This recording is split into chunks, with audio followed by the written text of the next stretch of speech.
पूछा गया है when a long spring is stretched by 2 centimeter its potential energy is u. Okay, so मतलब जो एक स्प्रिंग है इसको अगर स्ट्रेच किया गया है 2 सेंटीमीटर तक, then its potential energy is u has been given as. So the stretching when x equal to 2 centimeter, then its potential energy is u. Okay, so if the spring is stretched by 10 centimetre, अगर इसको 10 centimetre तक stretch किया गया, okay, so if x equal to 10 centimeter, then what will be the value of the potential energy u dot. Okay, so potential energy का value कितना होगा? So we can say that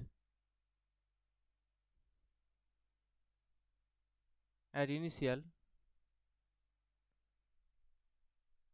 what do you know, the potential energy equation is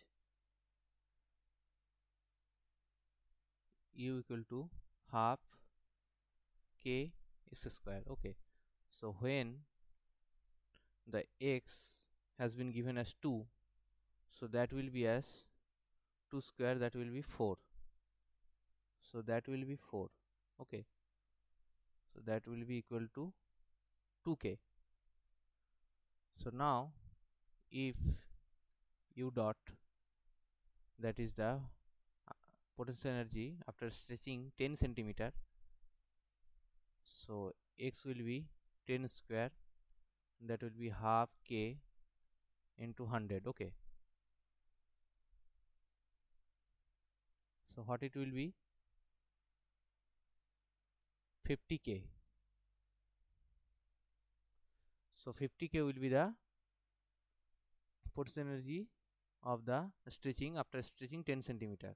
सब पूछा गया है दो final potential energy होगा वो इनिशियल के साथ कैसे रिलेटेड होगा. ओके, सो हमको करना है दैट जिस 50, अगर हमको इनिशियल पोटेंशियल एनर्जी के टर्म में लिखें, that will be 2k into 25.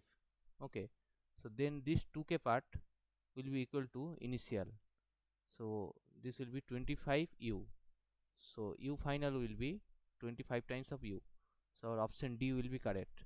So hope you understand this simple question.